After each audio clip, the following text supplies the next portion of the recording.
For more than 4 decades, one question has haunted Hollywood. A question whispered in documentaries, police files, and sleepless interviews. And at the center of it all stands Robert Wagner. The man once adored for his charm and elegance became a living mystery. A husband trapped between love, guilt, and suspicion. Now at 95, time has stripped away the glamour, leaving only one thing behind, the truth he's carried alone since that freezing night in 1981. The night that changed everything.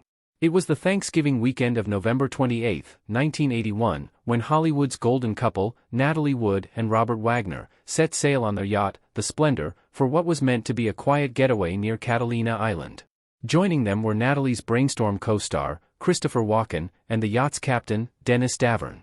For Natalie, it was supposed to be a weekend of rest between filming, a short escape from the spotlight.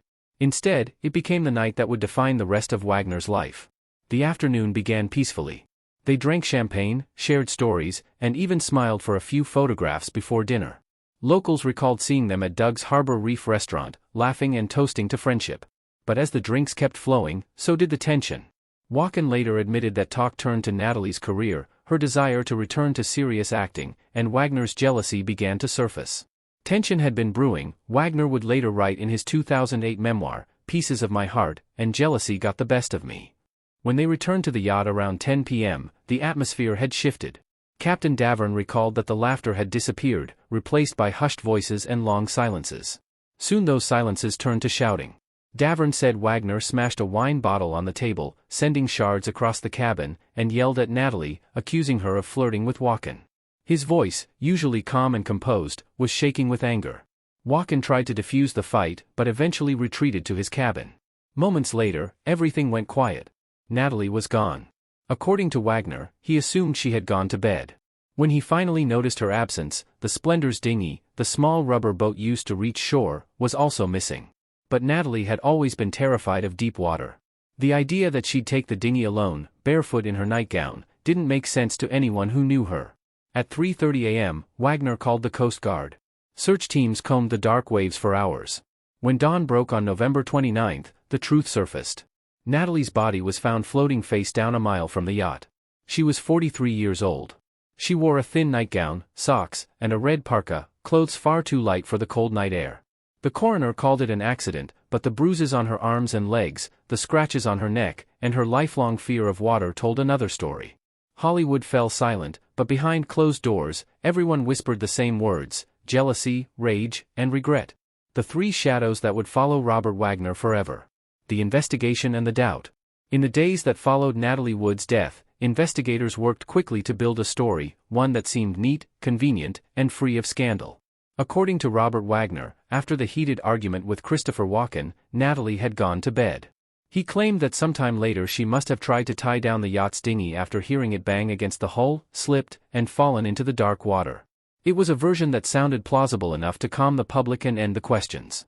But as the evidence began to surface, that story started to fall apart. The small rubber dinghy Valiant was found hours later drifting aimlessly, the engine off, key still in the ignition and oars tied down. It didn't look like anyone had ever used it. Investigators began to wonder if Natalie had truly gone to secure the dinghy. Why hadn't she untied the oars or started the motor? Even stranger, the dinghy's light switch was off, and there were no footprints or signs she had climbed aboard. The autopsy report deepened the mystery. Her blood alcohol level measured 0.14%, and traces of seasickness medication and painkillers were found in her system, enough to leave her sluggish, uncoordinated, and vulnerable. But the most disturbing discovery was the fresh bruising on her body. Dark marks on her arms, knees, and face suggested a struggle. According to a 2013 update by the Los Angeles County Coroner's Office, the injuries may have occurred before she entered the water, contradicting the accidental fall theory. Then came the witnesses. Marilyn Wayne and John Payne, anchored on a nearby boat, claimed they heard a woman screaming, "Help me. Someone please help me." For nearly 15 minutes, just after 11 p.m., Wayne said she recognized the voice as desperate and terrified.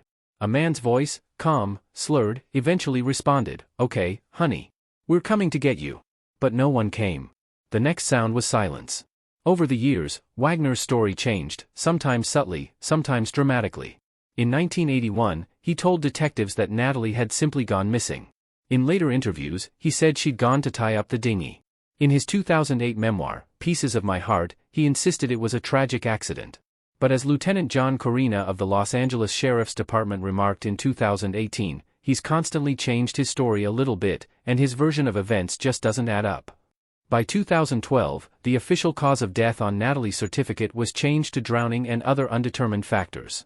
Detectives publicly named Wagner a person of interest and admitted his timeline didn't make sense. Yet, without physical evidence or direct witnesses, no charges could be filed. The case hovered in limbo, caught between suspicion and sorrow.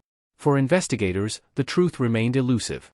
For Robert Wagner, it became a lifelong shadow, the kind that no statement, denial, or apology could ever erase. Lana Wood's war for justice. While Robert Wagner withdrew from the spotlight, one person refused to let the silence win: Lana Wood, Natalie's younger sister. To her, the official story was a lie. "My sister was terrified of water," she said in countless interviews. She would never go near that dinghy, especially not in her nightgown. In her 2021 memoir, Little Sister, My Investigation into the Mysterious Death of Natalie Wood, Lana accused Wagner of a jealous rage that went too far. She claimed Captain Dennis Davern confessed to her that he had lied to protect Wagner. According to Lana, Davern told her Wagner had shouted, a loud bang followed, and then he ordered, "Don't turn on the lights. Don't call anyone." Her accusations divided Hollywood. Some believed her. Others saw a grieving sister chasing ghosts. But her persistence forced the Los Angeles County Sheriff's Department to reopen the investigation in 2011. New witnesses came forward and old memories resurfaced. One fisherman, just 17 at the time of Natalie's death, said he heard a woman's cries that night. Another acquaintance remembered Wagner's temper in the 1960s. Every new revelation added another layer of doubt. Still, prosecutors never pressed charges. In 2022, police officially announced Wagner was cleared of direct involvement, though the case remains unsolved. The statement read, "All leads in the Natalie Wood case have been exhausted." For Lana, that wasn't closure. It was betrayal. "If he truly loved my sister," she said, "why has he stayed silent before justice?"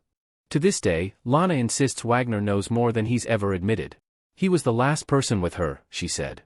And that silence is the loudest thing of all. The public, the press, and the man haunted by rumors. After Natalie's death, Robert Wagner's carefully built world collapsed overnight.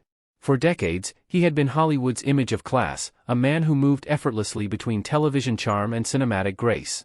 But when Natalie's body was pulled from the dark waters of Catalina Island, that image shattered. The tragedy didn't just take his wife.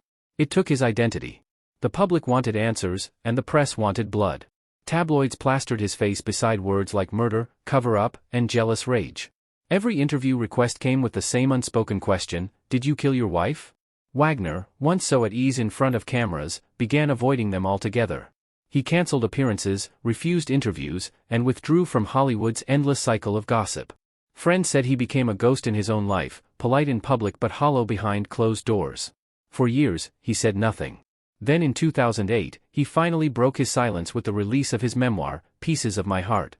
It wasn't a defense so much as an act of mourning. "Not a day goes by that I don't think of Natalie," he wrote. "I loved her with all my heart, and losing her was the darkest moment of my life." The public's reaction was divided. Some readers saw a grieving husband finally facing his pain. Others saw a man trying to rewrite the past. In the years that followed, the case was reopened, and headlines returned to haunt him. Talk shows speculated, tabloids dug up inconsistencies, and even police officials publicly called his story incomplete. Still, Wagner refused to participate in new interviews. The silence meant to protect him only deepened the suspicion. Then came 2020, and with it a voice from the next generation, his daughter, Natasha Gregson Wagner, in her documentary Natalie Wood, What Remains Behind.